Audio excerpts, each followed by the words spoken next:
il est 9 heures. Nous avons mangé de la soupe, du poisson, des pommes de terre au lard, de la salade anglaise. Et les enfants ont bu de l'eau anglaise. Nous avons bien mangé ce soir. C'est parce que nous habitons dans les environs de Londres et que notre nom est Smith.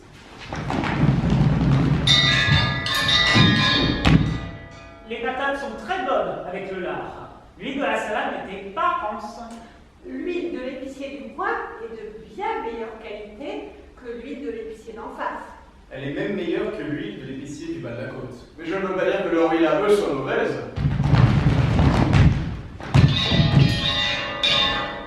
Pourtant, c'est toujours l'huile de l'épicier du coin qui est la meilleure.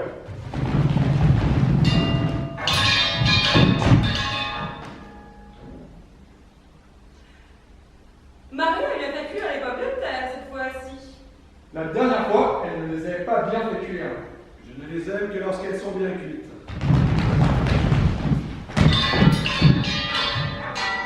Le poisson était frais. Je m'en suis léché les babines. J'en ai pris 2 fois. Non, 3 fois. Ça me fait aller au cabinet. Toi aussi, tu en as pris 3 fois. Cependant, la 3e fois, tu en as pris bien moins que les 2 premières, tandis que moi, j'en ai pris beaucoup plus. J'ai mieux mangé que toi ce soir. Comment ça se fait? D'habitude, c'est toi qui manges le plus. Ce n'est pas l'appétit qui te manque.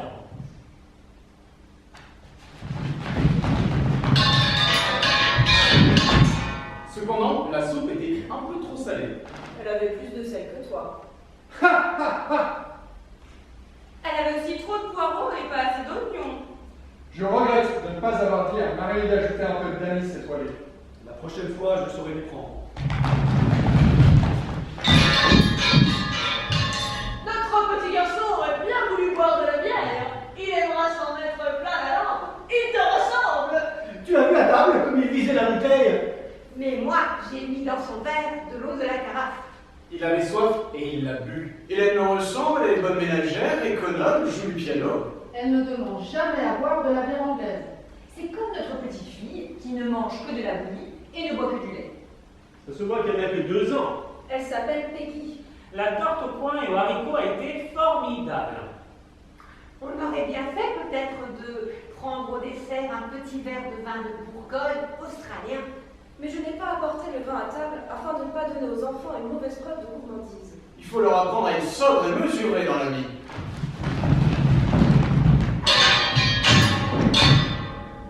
Mrs. Parker connaît un épicier roumain nommé Popescu Rosenfeld qui vient d'arriver de Constantinople. C'est un grand spécialiste en yaourt.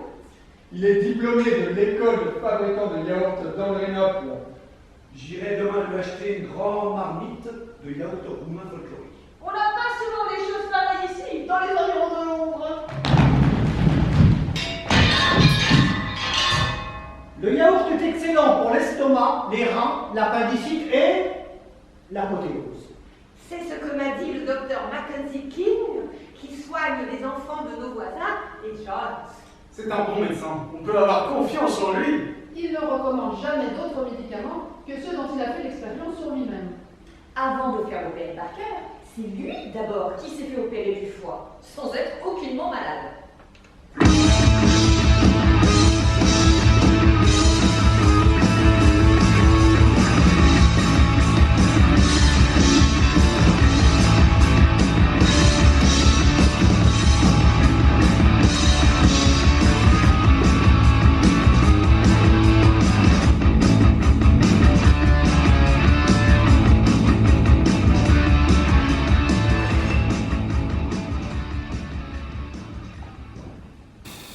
Mais alors, comment se fait-il que le docteur s'en soit tiré et que Parker en soit mort? Parce que l'opération a réussi chez le docteur et qu'elle n'a pas réussi chez Parker. Alors Mackenzie n'est pas un bon docteur. L'opération aurait dû réussir chez tous les deux, ou alors tous les deux auraient dû succomber. Pourquoi? Un médecin consciencieux doit mourir avec le malade s'ils ne peuvent pas guérir ensemble. Le commandant d'un bateau périt avec le bateau. Dans les vagues, il ne survit pas. On ne peut pas comparer un malade à un bateau. Pourquoi pas? Le bateau aussi c'est maladie. D'ailleurs ton docteur est aussi sain qu'un vaisseau. Voilà pourquoi encore il devait périr en même temps que le malade, comme le docteur et son bateau. Ah, je n'y avais pas pensé. C'est peut-être juste. Et alors, quelle conclusion en tires-tu? C'est que tous les docteurs ne sont que des charlatans. Et les malades aussi. Seule la marine est honnête en Angleterre. Mais pas les marins. Naturellement. Quelque chose que je ne comprends pas. Pourquoi la rubrique de l'état civil, dans le journal, donne-t-on toujours l'âge des personnes décédées et jamais celui des nouveau-nés? C'est un non-sens. Je n'y ai jamais réfléchi.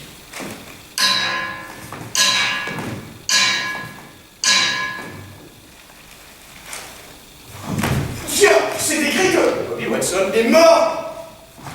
Oh mon Dieu! Le pauvre! Mais quand est-ce qu'il est mort? Pourquoi prends-tu cet air étonné? Tu savais bien, il est mort il y a 2 ans. Tu te rappelles, on a été à son enterrement il y a 1 an et demi. Mais bien sûr, je me rappelle. Je me suis tout de suite rappelé. Mais je ne comprends pas pourquoi toi-même, tu es si étonné de lire ça sur le journal. Ça n'était pas écrit sur le journal. Il y a 3 ans qu'on a parlé de son décès. Je suis souvenu par association d'idées.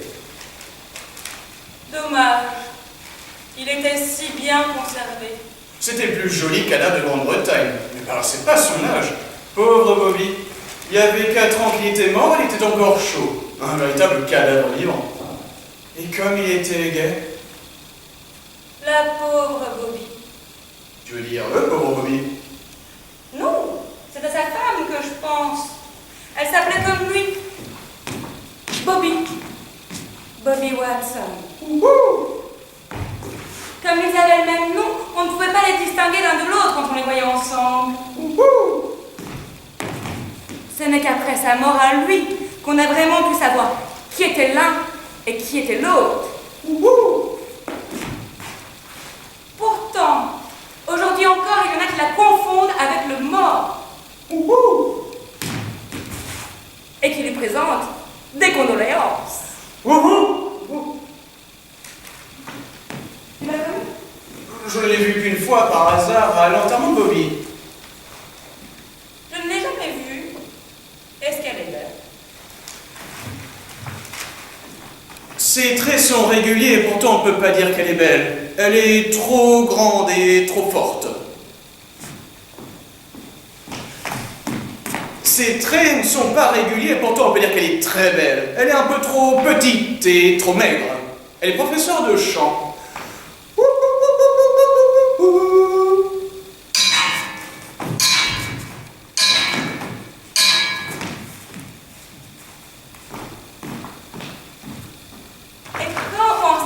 Mariés, tous les deux. Au printemps prochain, putain. Il faudra sans doute aller à leur mariage. Faudra leur faire un cadeau de noces.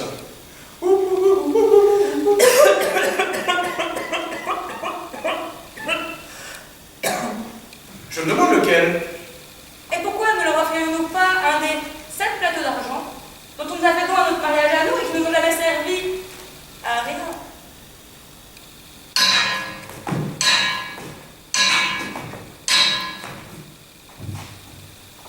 C'est triste pour elle d'être demeurée veuve si jeune. Heureusement qu'ils n'ont pas eu d'enfants. Il leur manquait plus que ça. Des enfants. Pauvre femme, qu'est-ce qu'elle en aurait fait? Elle est encore jeune. Elle peut encore se remarier. Le deuil lui va si bien. Mais qui prendra soin des enfants? Tu sais bien qu'ils ont un garçon et une fille. Comment s'appelle-t-il? Bobby et Bobby, comme leurs parents. L'oncle de Bobby Watson, le vieux Bobby Watson, est riche et il aime le garçon. Il peut très bien se charger de l'éducation de Bobby. Ce serait naturel. Et la vieille Bobby Watson, la tante de Bobby Watson, pourrait à son tour se charger de l'éducation de Bobby Watson, la fille de Bobby Watson. Comme ça, la maman de Bobby Watson, Bobby, pourrait se remarier. Elle a quelqu'un en vue? Oui, un cousin de Bobby Watson. Qui ça? Bobby Watson? De quel Bobby Watson parles-tu? De Bobby Watson, le fils du vieux Bobby Watson. L'autre oncle de Bobby Watson, le mort. Non, ce n'est pas celui-là, c'est un autre. C'est Bobby Watson. Le fils de la vieille Bobby Watson. La tante de Bobby Watson. Le mort. Tu veux parler de Bobby Watson, le commis voyageur? Tous les Bobby Watson sont commis voyageurs. voyageurs. Quel dur métier. Pourtant, il paraît qu'on fait de bonnes affaires. Oui, quand il n'y a pas de concurrence. Et quand n'y a-t-il pas de concurrence? Le mardi, le jeudi et le mardi. 3 jours par semaine. Mais que fait Bobby Watson pendant ce temps-là? Il se repose, il dort. Mais pourquoi ne travaille-t-il pas pendant ces 3 jours s'il n'y a pas de concurrence? Oh, je ne peux pas tout savoir. Je ne peux pas répondre à toutes tes questions idiotes. Tu dis ça pour m'humilier? Non, chérie, tu sais bien que non. Les hommes sont tous pareils.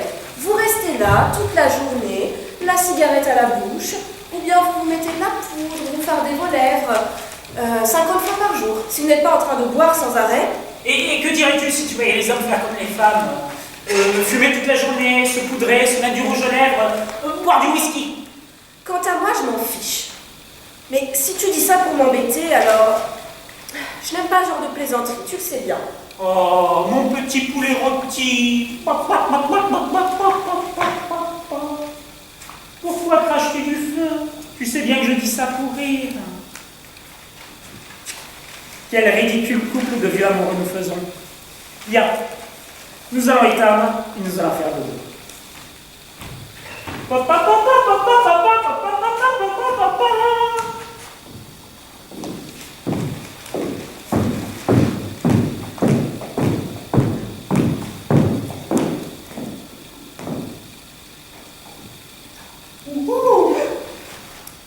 Je suis la bonne.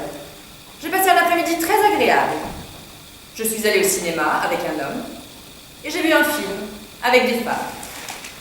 À la sortie du cinéma, nous sommes allés boire de l'eau de vie et du lait. Et puis on a lu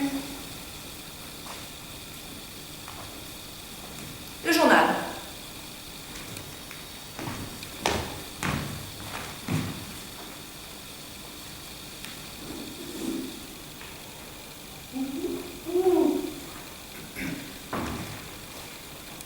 J'espère que vous avez passé un après-midi très agréable, que vous êtes allé au cinéma avec un homme, que vous avez bu de l'eau de vie et du lait.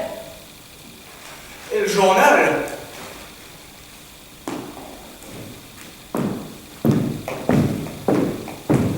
Ah! Monsieur et Madame Martin, vos invités sont à la porte. Ils m'attendaient. Ils n'osaient pas rentrer seuls. Ils devaient dîner avec vous ce soir. Ah oui. Nous les attendions. Et on avait faim. Comme on n'aimait plus venir, on allait manger sans eux. Vous n'auriez pas dû vous absenter. Mais c'est vous qui m'avez donné la permission. On n'a pas fait l'exprès.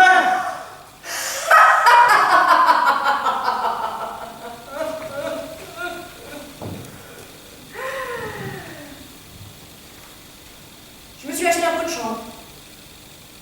Ma petite Marie, allez gentiment ouvrir la porte, s'il vous plaît, et faites entrer monsieur et madame Martin. Et nous allons vite nous habiller.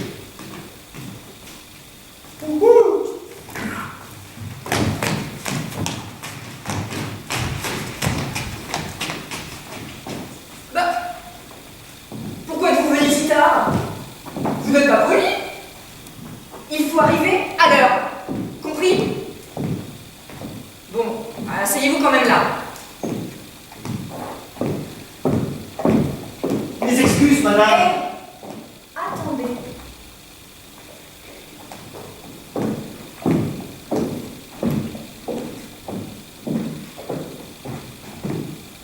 Maintenant.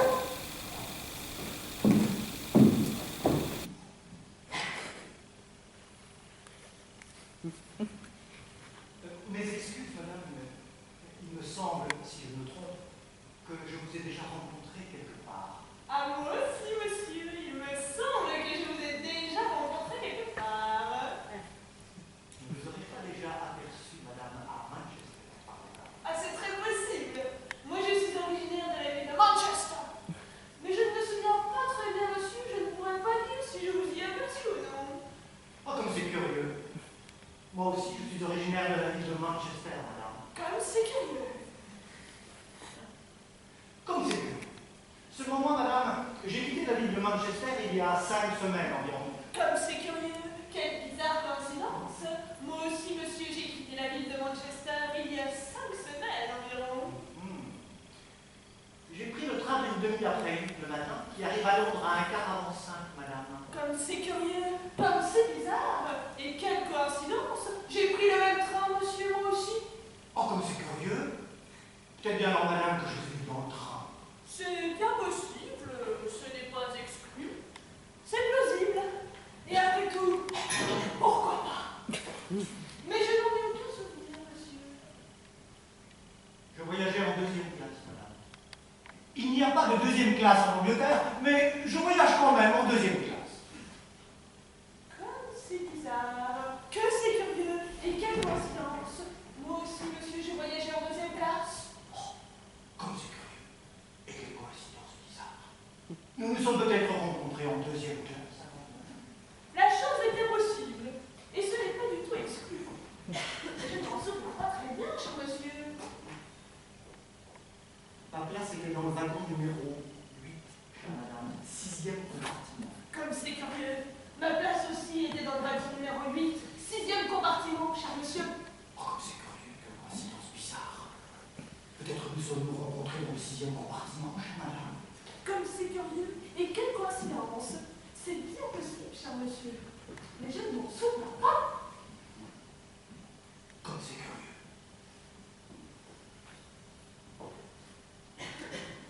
J'avais la place numéro 3 près de la fenêtre, chère madame. Comme c'est curieux, comme c'est bizarre. J'avais la place numéro 6, près de la fenêtre, en face de vous, cher monsieur. Oh, comme c'est curieux. Eh bien alors, nous étions peut-être vis-à-vis, chère madame. C'est là que nous avons dû nous voir. Comme c'est curieux, c'est possible, mais je ne m'en souviens pas, monsieur. À vrai dire, chère madame, moi non plus je ne m'en souviens pas. Cependant, il est très possible que nous nous soyons vus à cette occasion. C'est vrai, mais je n'en suis pas sûr du tout, monsieur. Ce n'était pas vous, chère madame. La dame qui m'avait prié de mettre sa valise sur le filet et qui ensuite m'a remercié et m'a permis de fumer. Mais si ça devait être moi, comme c'est curieux, mais quelle coïncidence! C'est curieux, et quelle coïncidence bizarre. Eh bien alors, peut-être nous sommes-nous connus à ce moment-là, chère madame. Comme c'est curieux, et quelle coïncidence! C'est bien possible, cher monsieur. Cependant, je ne crois pas m'en souvenir. Moi non plus, madame.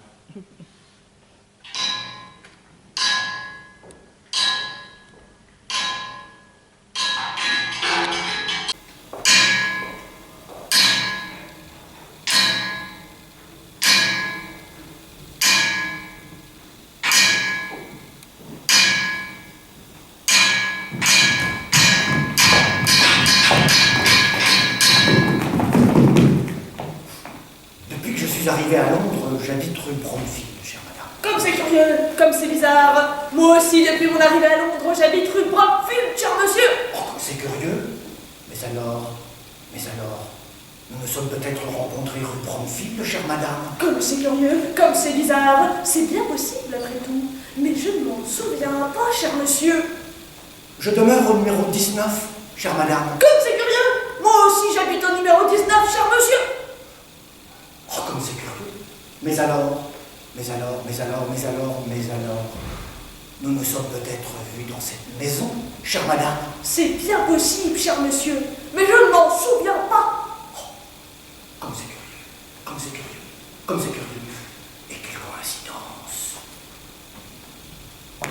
Vous savez, dans ma chambre à coucher, j'ai un lit. Mon lit est couvert d'un édredon vert. Cette chambre, avec ce lit et son édredon vert, se trouve au fond du corridor, entre les water et la bibliothèque, chère madame. Quelle coïncidence! Ah mon Dieu, quelle coïncidence! Ma chambre à coucher a elle aussi un lit avec un édredon vert et se trouve au fond du corridor entre les moteurs, cher monsieur, et la bibliothèque. Oh, comme c'est bizarre, curieux, étrange. Alors madame, nous habitons dans la même chambre et nous dormons dans le même lit. C'est peut-être là que nous nous sommes rencontrés. Comme c'est curieux, et quelle coïncidence! C'est bien possible que nous nous y soyons rencontrés, et peut-être même la nuit dernière. Mais je ne m'en souviens pas, cher monsieur. J'ai une petite fille, Ma petite fille, elle habite avec moi, chère madame. Elle a 2 ans, elle est blonde. Elle a un œil blanc et un œil rouge. Elle est très jolie. Elle s'appelle Alice, chère madame. Quelle bizarre coïncidence. Moi aussi j'ai une petite fille. Elle a 2 ans, un œil blanc, un œil rouge. Elle est très jolie. Elle s'appelle aussi Alice, cher monsieur. Oh, comme c'est curieux. Et quelle coïncidence. Bizarre. Mais c'est peut-être la même, chère madame. Comme c'est curieux. C'est bien possible, cher monsieur. Eh bien alors, chère madame, je crois qu'il n'y a pas de doute. Nous nous sommes déjà vus, et vous êtes ma propre épouse.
Elisabeth et Donald sont maintenant trop heureux pour pouvoir m'entendre.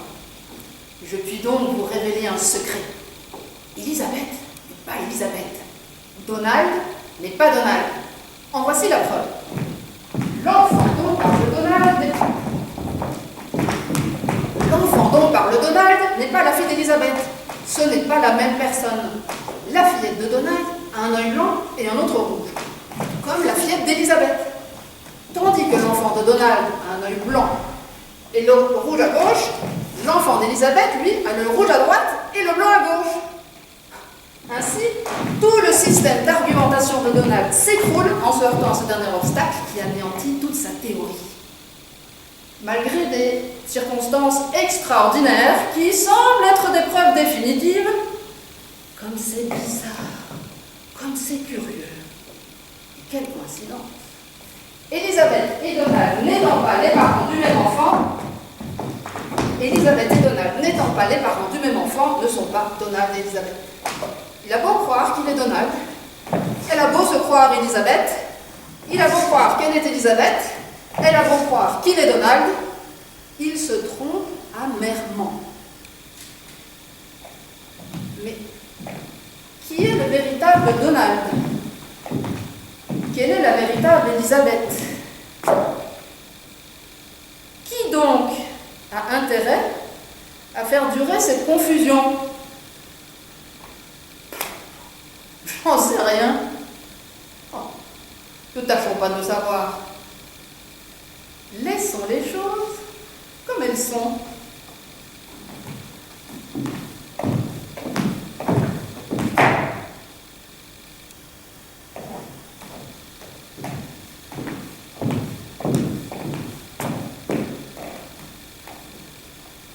Mon vrai nom est Sherlock Holmes.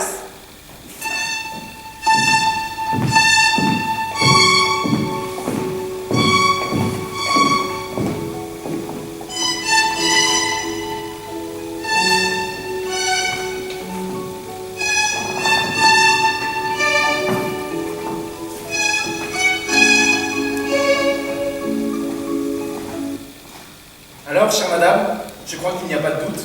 Nous sommes déjà vus, et vous êtes ma propre épouse. Elisabeth, je t'ai retrouvée. Donald, c'est toi, darling. Oublions, darling, tout ce que nous n'avons pas vécu, et maintenant que nous sommes retrouvés, tâchons de ne plus nous perdre et vivons comme avant. Ah oui, darling.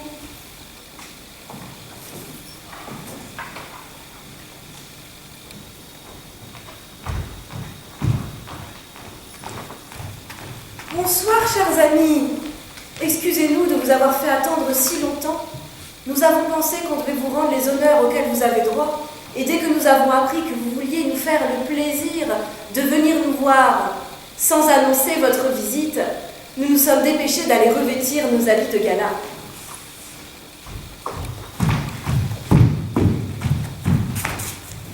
Nous n'avons rien mangé de la journée. Il y a 4 heures que nous vous attendons. Pourquoi êtes-vous venu si tard? Ah,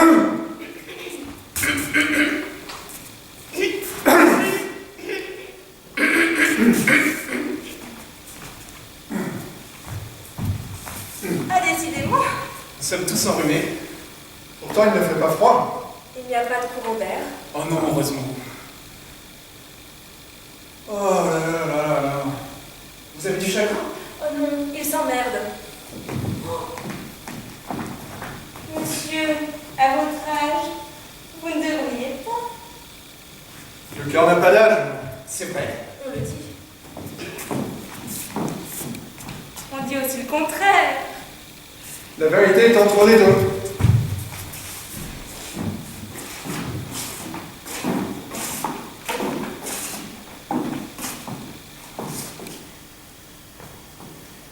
C'est juste.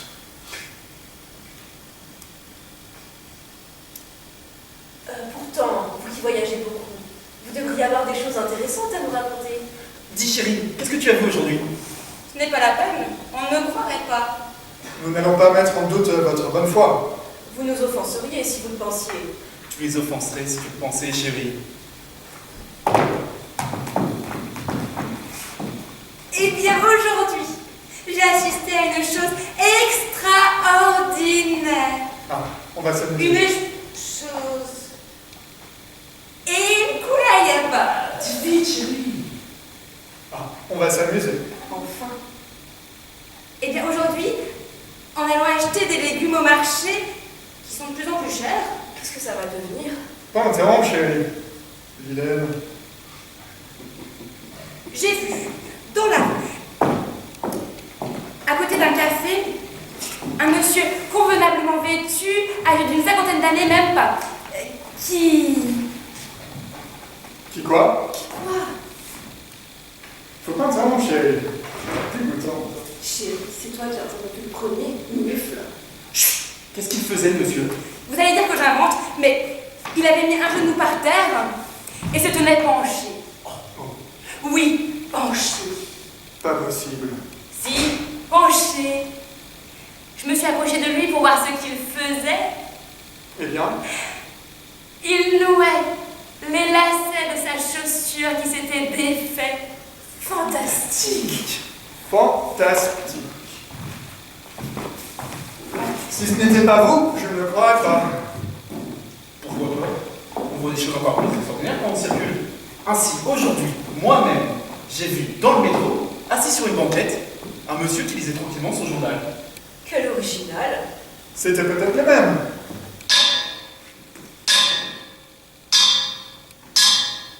Tiens, on sonne. Il doit y avoir quelqu'un. Je vais voir.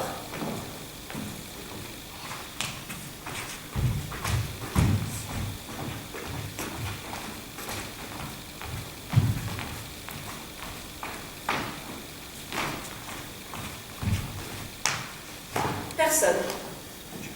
Je vais vous donner un autre exemple.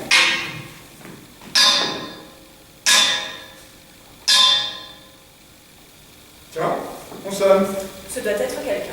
Je vais voir.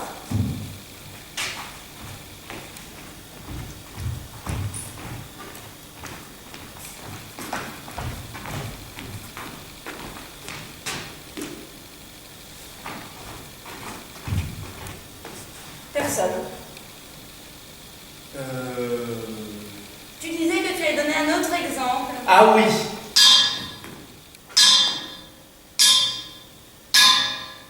Tiens, on sonne. Je ne vais plus ouvrir la porte. Mais il doit y avoir quelqu'un. La première fois, il n'y avait personne. La deuxième fois, non plus. Pourquoi crois-tu qu'il y aura quelqu'un maintenant? Parce qu'on a sonné. Ce n'est pas une raison. Comment? Quand on sonne à la porte, c'est qu'il y a quelqu'un qui sonne à la porte pour qu'on lui ouvre la porte. Pas toujours, vous avez bien vu tout à l'heure. La plupart du temps, si. Moi, quand je vais chez quelqu'un, je sonne pour entrer. Je pense que tout le monde fait pareil. Et quand on entend sonner à la porte, c'est qu'il y a quelqu'un. Cela est vrai en théorie, mais dans la réalité, les choses se passent autrement. Tu as bien vu tout à l'heure. Votre femme a raison. Oh, vous les femmes, vous défendez toujours l'une l'autre. Bien, je vais aller voir. Tu ne diras pas que je suis entêtée, mais tu verras qu'il n'y a personne.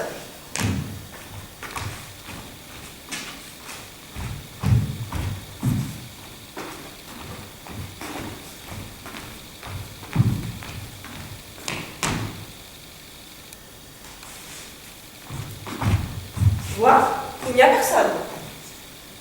Pas ces hommes qui veulent toujours avoir raison et qui ont toujours tort.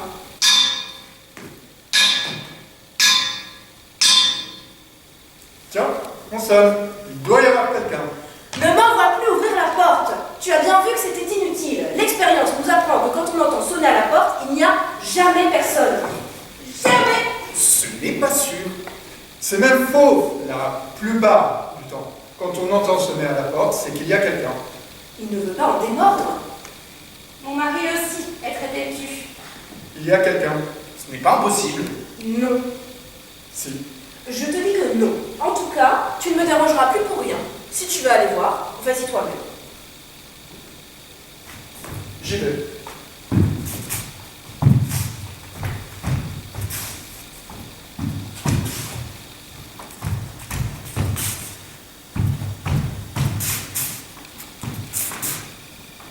Oh, how do you do? C'est le capitaine des pompiers. Bonjour, bonjour mesdames et messieurs, bonjour, bonjour, bonjour. Bonjour mesdames et messieurs, bonjour, bonjour. Bonjour madame Smith. Vous avez l'air fâché? Ah, vous voyez, ma femme est un peu humiliée de ne pas avoir eu raison. Vous avez vu, monsieur le capitaine des pompiers, une controverse entre madame Smith et monsieur Smith. Ça ne vous regarde pas. Je te prie de ne pas mêler les étrangers à nos querelles familiales. Ah, chérie, ce n'est pas bien grave, le capitaine est un ami de la famille. Sa mère me faisait la cour, son père je le connaissais, il m'avait demandé de lui donner ma fille en mariage quand j'en aurais une. Il est mort en attendant. Ça peut être à lui, la vôtre. Mais enfin, de quoi s'agit-il? Mon mari prétendait... Non, non, c'est toi qui prétendais. Oui, c'est elle. Non, c'est lui. Non, c'est elle. Non, c'est lui. Ne vous énervez pas. Racontez-moi ça, madame Smith. Eh bien voilà. Ça me gêne beaucoup de vous parler franchement, mais un pompier est aussi un confesseur. Eh bien, On se disputait parce que mon mari disait que lorsqu'on entend sonner à la porte, il y a toujours quelqu'un.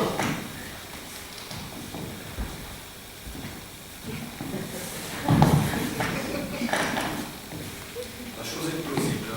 Moi je disais que chaque fois que l'on sonne, c'est qu'il n'y a personne. Ça peut paraître grand.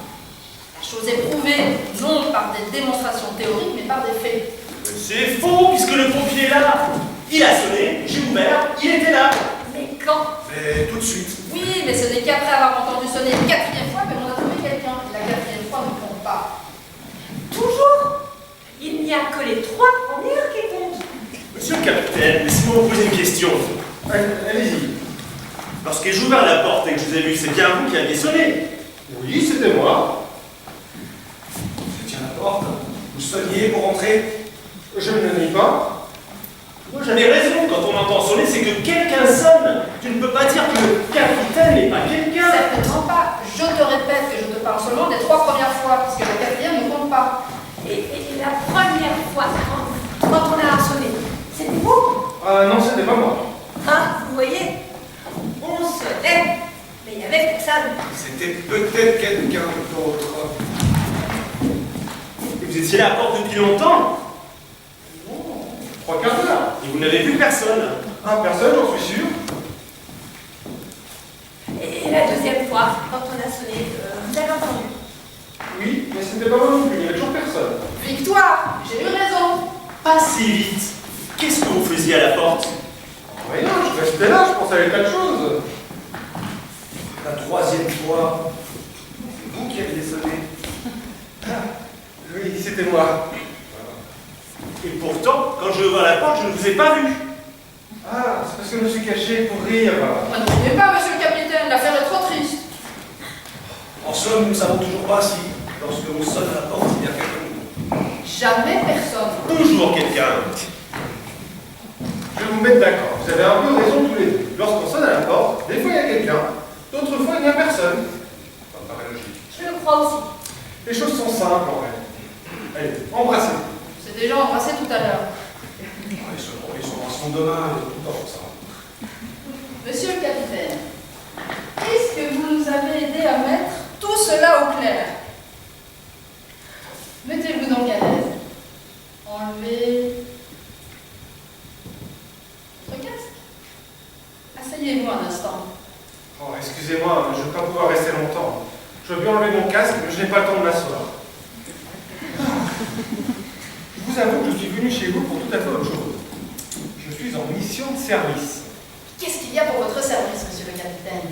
Bien voilà, je vous prie de bien vouloir excuser mon indiscrétion, mais puis-je devant eux? Ne vous gênez pas. Ce sont de vieux amis, nous raconte. Dites. Eh bien, voilà. Est-ce qu'elle fait chez vous?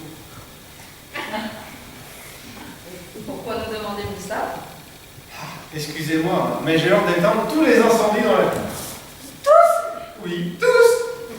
Je ne sais pas, je ne crois pas. Voulez-vous que j'aille voir? Il ne doit rien y avoir, ça ne sent pas le roussi.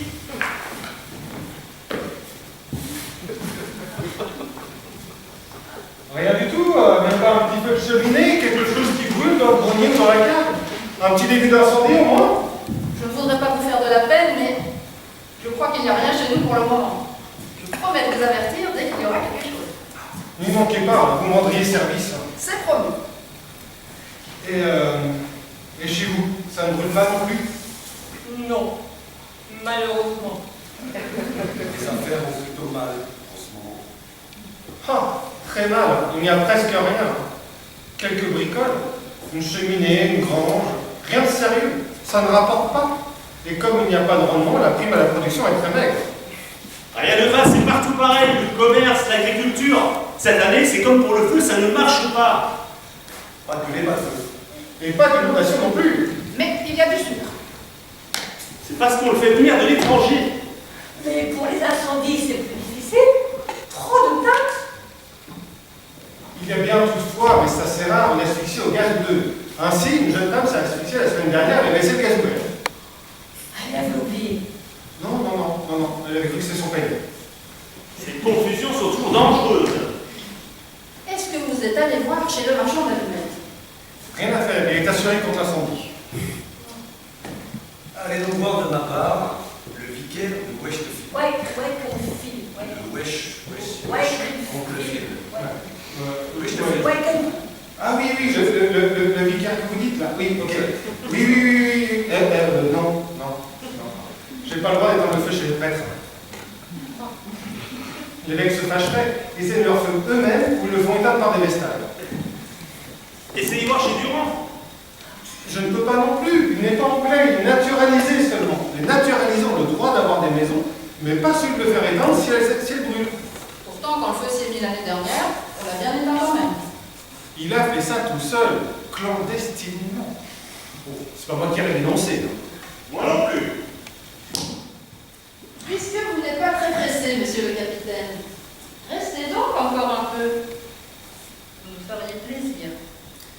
Ah, voulez-vous que je vous raconte des anecdotes? Oh oui, bien sûr. Il est charmant.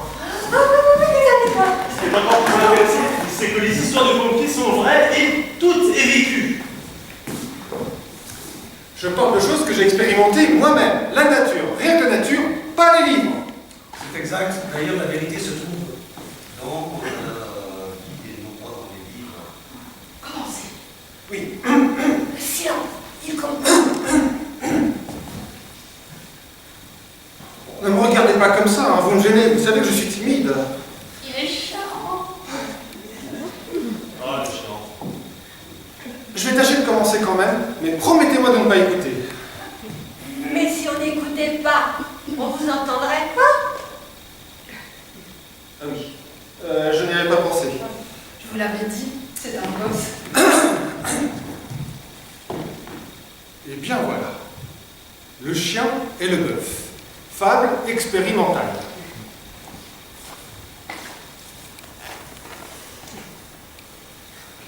fois, un autre bœuf demandait à un autre chien « Mais pourquoi n'as-tu pas avalé ta tronche ?»« Pardon, répondit le chien. C'est parce que j'avais cru que j'étais éléphant. » Mais quelle est la morale? Moi, ça vous la trouve. Il a raison. Une autre. Le veau. Un jeune veau avait mangé trop de verre pilé. En conséquence, il fut obligé d'accoucher. Il mit au monde une vache. Cependant, comme le veau était un garçon, la vache ne pouvait pas l'appeler maman. Elle ne pouvait pas lui dire papa non plus. Parce que le veau était trop petit. Ah oui. Le veau fut alors obligé de se marier avec une personne et la mairie prit alors toutes les mesures édictées par les circonstances à la mode. À la mode de quand? Comme les tripes. Oh, vous la connaissiez? Elle était dans tous les journaux. Ça s'est passé pas loin de chez nous. En voici une autre. Le coq. Une fois, un coq voulut faire le chien. Mais pas de chance, car on le reconnut tout de suite. Par contre, le chien qui voulut faire le coq n'a jamais été reconnu. Laissez-moi à mon tour vous raconter une histoire. Le serpent et le renard. Une fois, un serpent s'approchant d'un renard lui dit « Il me semble que je vous connais. » Le renard lui répondit « Moi aussi. » Mais alors, dit le serpent, « Donnez-moi de l'argent. » Ce renard, ça ne donne pas d'argent, répondit le rusé animal, qui, pour s'échapper, s'enfuit dans une vallée profonde, emplie de fraisiers et de mêles de poules. Il n'eut pas de chance. Le serpent l'attendait déjà, en riant d'un rire méphistophélique. Le renard sortit son couteau, en hurlant, puis se retourna et s'enfuit. Le serpent fut plus vif. D'un coup de poing bien placé, il frappa le renard en plein front, qui s'écroula en 1000 morceaux. C'est intéressant. C'est pas mal. Félicitations. Moi, pas fameuse, hein, je la connaissais. C'est terrible. Bah, ça n'a pas été vrai. Si, malheureusement. C'est votre tour. J'en connais une seule. Je vais vous la dire. Elle s'intitule Le bouquet. Ma femme a toujours été très romantique. C'est une véritable anglaise. Voilà. Un jour, un fiancé avait apporté un bouquet de fleurs à sa fiancée qui lui dit merci. Mais, avant qu'elle lui dise merci, lui, sans dire un seul mot, lui prit les fleurs qu'il venait de lui donner pour lui donner une bonne leçon. Et lui disant « Je les reprends », il lui dit « Au revoir » en les reprenant et s'éloigna par-ci, par-là. Oh, charmant. Vous avez une femme, Monsieur Smith, dont tout le monde est jaloux. C'est vrai. Ma femme est l'intelligence même. Elle est même plus intelligente que moi. Elle est surtout plus féminine, on le dit. Une autre, capitaine. Oh, il est trop tard. Quand même. Ah, je suis trop fatigué. Faites-nous ce plaisir. Non. Vous avez un cœur de glace. Nous sommes sur des charbons ardents. J'en supplie. Bon, soit. Oh, il accepte. Il va encore nous embêter. Mais pas de chance. J'étais trop polie. Le rhume. Mon beau-frère avait du côté paternel un cousin germain dont un oncle avait un beau-père dont le grand-père avait épousé en seconde noces une jeune indigène dont le frère avait rencontré lors d'un de ses voyages une fille dont il tomba amoureux et avec laquelle il eut un fils qui se maria avec une pharmacienne intrépide qui avait une tante parlant couramment l'espagnol et qui était peut-être l'une des petites filles d'un propriétaire de ville dont on tirait un vin médiocre, mais qui avait épousé une bien jolie jeune femme divorcée, dont le premier mari était le fils d'un sincère patriote qui avait su élever dans le désir de faire fortune une de ses filles qui avait pu épouser le vice-président d'Orléans.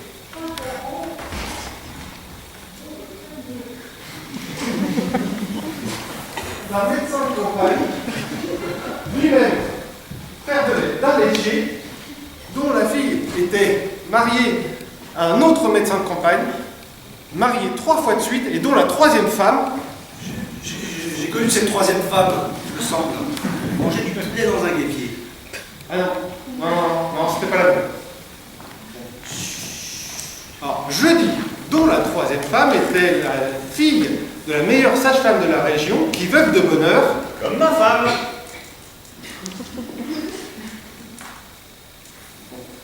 s'était remarié avec un vitrier plein d'entrain qui avait fait à la fille d'un chef de gare un fils qui avait su faire son chemin dans la vie. Chemin de fer. Avocat. Elle s'était mariée à une marchande de 9 saisons, dont le père avait un frère, maire d'une petite ville, qui s'était marié avec une institutrice blonde, dont le cousin, pêcheur à la ligne. À la ligne morte? S'était marié avec une autre institutrice blonde, nommée aussi Marie, dont le frère avait épousé une autre Marie, toujours institutrice blonde. Puisqu'elle est blonde, elle ne peut être que Marie. Dont le père avait été élevé au Canada par une vieille femme, nièce d'un curé, dont la grand-mère attrapait, parfois, en hiver, comme tout le monde. Un rhume. Curieuse histoire. Presque incroyable. Quand on s'enrhume, il faut prendre des rubans. Une précaution inutile mais absolument nécessaire. Excusez-moi, monsieur le capitaine, mais j'ai pas très bien compris votre histoire. À la fin, quand on arrive à la grand-mère, on s'empêtre. Toujours, on s'empêtre entre les pattes du prêtre. Oui, capitaine, recommencez. Tout le monde vous le demande. Je sais pas si je vais pouvoir, hein. Je suis en mission de service, ça dépend de l'heure qu'il est. Nous n'avons pas l'heure chez nous. Et la pendule? Elle marche mal, elle a l'esprit de contradiction, elle indique toujours le contraire de l'heure qu'il est.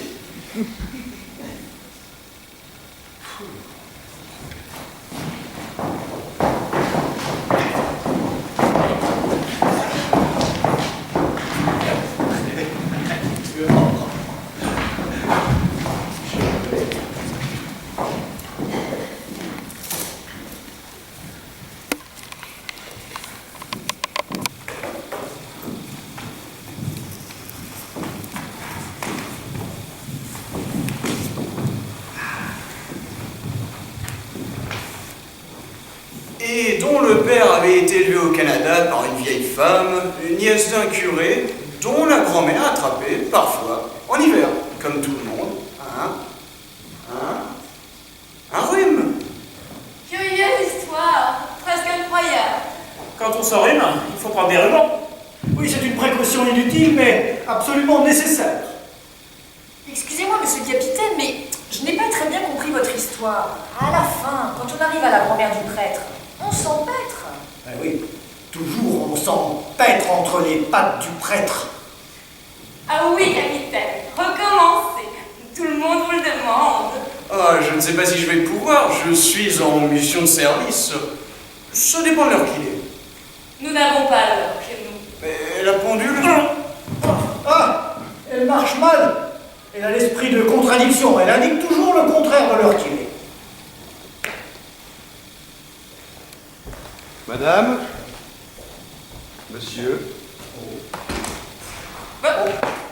Que voulez-vous? Que faites-vous là? madame et monsieur m'excusent, et ces messieurs et dames aussi, je voudrais à mon tour vous dire une anecdote. Qu'est-ce qu'elle dit? Je crois que la bonne mademoiselle devient folle. Elle veut dire elle aussi une anecdote. Pour qui se prend-elle? Oh! De quoi vous voulez-vous? Oh, ben vous êtes vraiment déplacé, Mary. Oh! Oh! Mais c'était pas possible!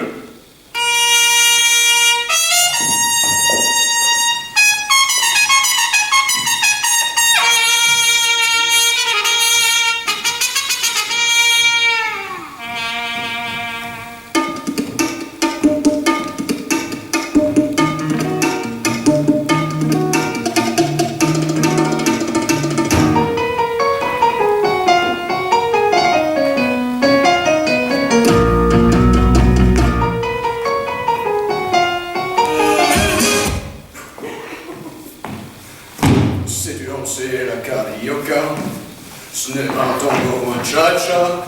Une fois que t'as acté cette danse-là, tu ne peux plus faire du ça. Youpi, dansons la carioca. C'est là, faisait tous ça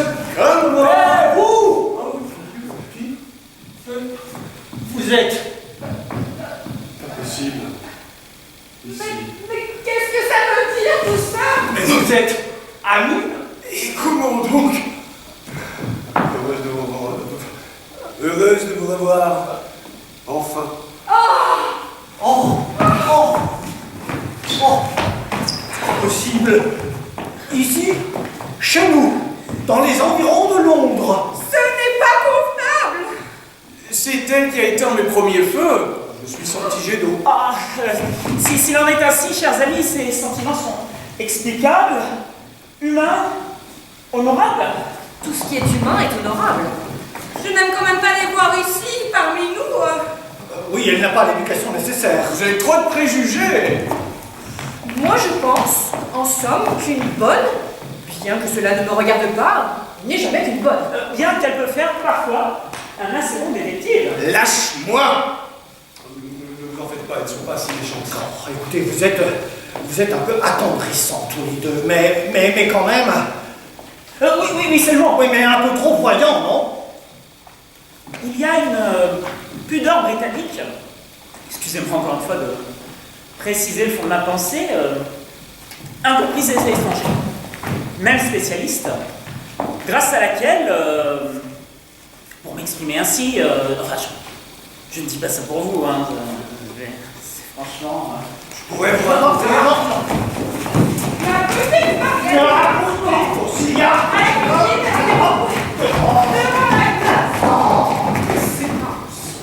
Tiens, sans être bonne, moi aussi je récite des poèmes devant la glace. Oui, enfin, ce matin, quand tu t'es regardé dans la glace, tu ne t'es pas vu, hein. C'est parce que j'étais pas encore là. Je pourrais peut-être, quand même, vous réciter un petit poème. Ma petite Marie, vous êtes épouvantablement têtue. Oh, mais c'est vrai. Oh, merde. Oh, Dieu. Oh, elle est vraiment insupportable. Oh. Je vais vous réciter un poème. Alors, c'est entendu? C'est un poème qui s'intitule Le feu en l'honneur du capitaine. Le feu, volcan brillait dans les bois, une pierre qui feu, le château qui feu, la forêt qui feu, les oiseaux qui feu, les poissons qui feu, l'eau qui feu.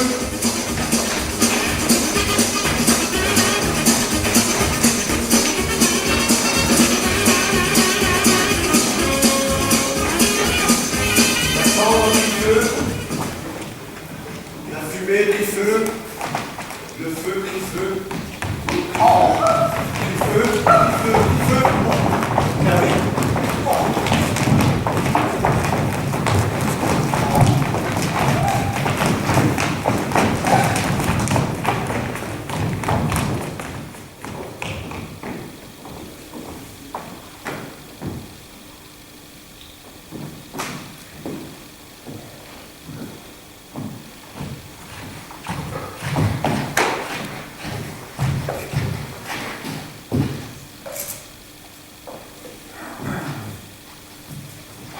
Youpi, dansons la carioca, tant pis s'il faut dire à tout le monde. Au revoir.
Ça m'a donné froid dans le dos. Oh, il y a pourtant une certaine chaleur dans cette air. J'ai trouvé ça merveilleux. Tout de même. Vous exagérez. Écoutez, c'est vrai. C'est subjectif. Mais ça c'est ma conception du monde. Mon rêve. Mon idéal. Et puis ça me rappelle que je dois partir. Puisque vous n'avez pas l'heure, moi, dans 3 quarts d'heure et 16 minutes exactement, j'ai un incendie à éteindre à l'autre bout de la ville. Il faut que je me dépêche. Bien que ce ne soit pas grand-chose. Mais qu'est-ce que ce sera? Un petit bout de cheminée? Même pas. Un feu de paille, une brûlure d'estomac. Alors nous regrettons votre départ. Vous avez été très amusant. Nous avons passé un vrai quart d'heure cartésien.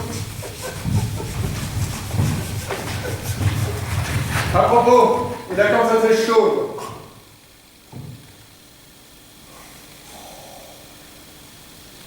Elle se coiffe toujours de la même façon. Ah.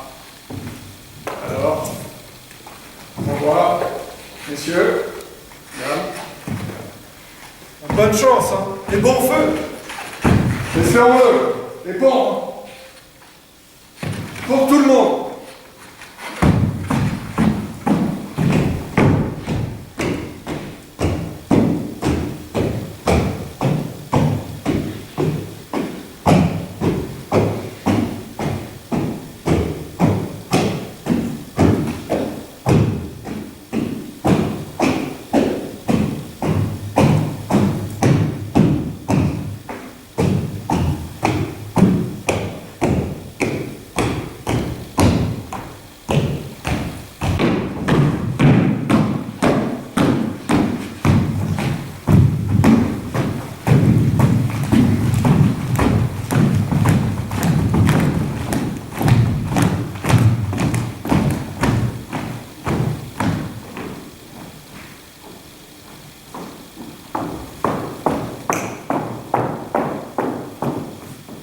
Je peux acheter un couteau de poche pour mon frère, mais vous ne pouvez pas acheter l'Irlande pour votre mari.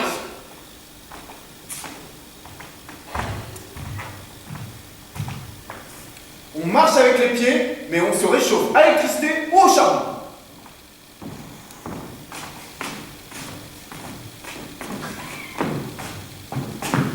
Celui qui aujourd'hui vend un bœuf, demain aura un œuf. Dans la vie, il faut regarder par la fenêtre. Dans la vie, il faut regarder par la fenêtre.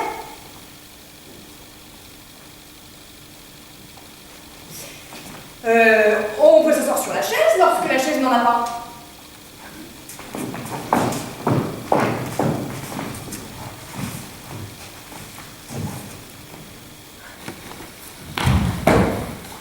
Il faut toujours penser à tout. Le plafond tombe bas, le plancher est en haut. Quand je dis oui, c'est une façon de parler. À chacun son destin. Prenez un cercle. Caressez-le. Il deviendra vicieux. Le maître d'école apprend à lire aux enfants, mais la chatte avec ses petits. Enfin, ils sont petits. Cependant que la vache nous donne ses queues. Quand je suis à la campagne, j'aime la solitude et le calme. Vous n'êtes pas encore assez vieux pour cela. Benjamin Franklin avait raison. Vous êtes moins tranquille que lui. Quels sont les 7 jours de la semaine? Ah. Monday, Tuesday, Wednesday, Thursday, Friday, Saturday, Sunday. Edward is a clerk, his sister Nancy is a typist, his brother William is a shop assistant. Ah, un drôle de famille. Je préfère un oiseau dans les champs plutôt qu'une chaussette dans une boîte. Plutôt un filet dans un chalet que du lait dans un palais. La maison d'un Anglais, son vrai palais. Je ne sais pas encore assez d'espagnol pour le faire comprendre. Je te donnerai les pantoufles de ma belle-mère si tu me donnes le cercueil de ton mari. Je cherche un prêtre monophysiste pour le marier avec notre bonne. Le pain est un arbre, tandis que le pain est également un arbre. Et du chêne naît un chêne tous les matins à l'aube. Mon oncle vit à la campagne.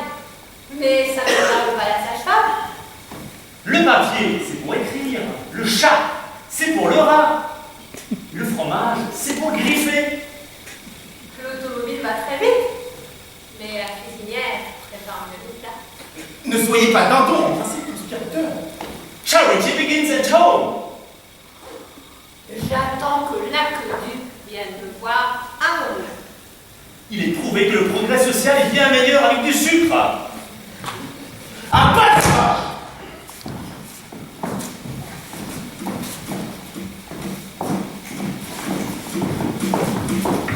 On ne fait pas briller ses lunettes avec du cirage noir.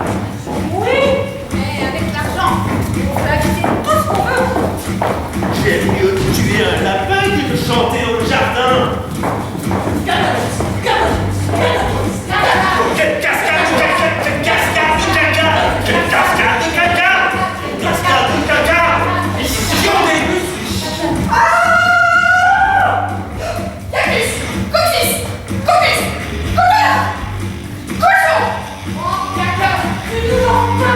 J'aime mieux pondre un œuf que de voler un œuf.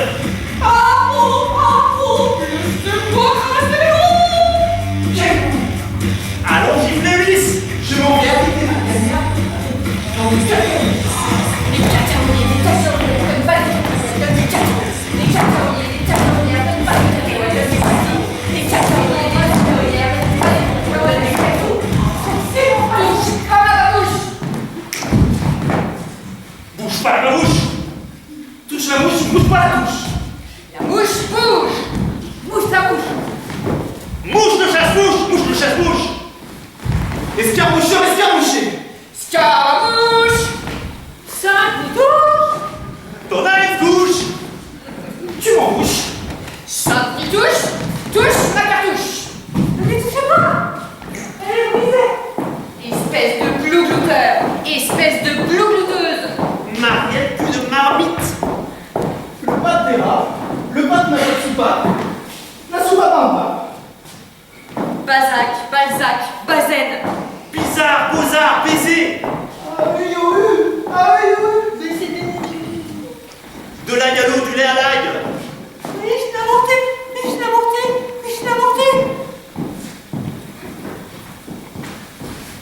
Teuf, teuf, teuf.